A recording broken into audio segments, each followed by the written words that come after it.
साहब, आपकी गिरफ्तारी का क्या मकसद है? अब आपको क्यों गिरफ्तार किया गया? आप क्या समझते हैं? मैं तो कह रहा हूँ 22 करोड़ लोगों फवाद चौधरी साहब, इसके पीछे कौन है? आपकी गिरफ्तारी के पीछे कौन है? आपने ऐसा ठीक है।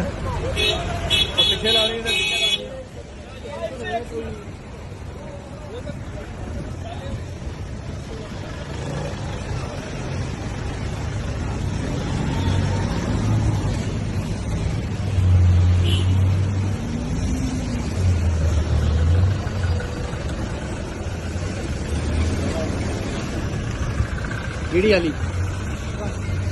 कुछ समझ ही नहीं आ रही थी। सॉरी जी, आप प्लीज इसको नहीं बनाएंगे, प्लीज रिक्वेस्ट है, प्लीज रिक्वेस्ट, आपकी बड़ी मेहरबानी। कौन से कानून के तहत नहीं बना सकते? कानून बताया ना जिसके तहत ये वीडियो नहीं बना सकते। गाड़ियाँ मोड़ो, गाड़ियाँ।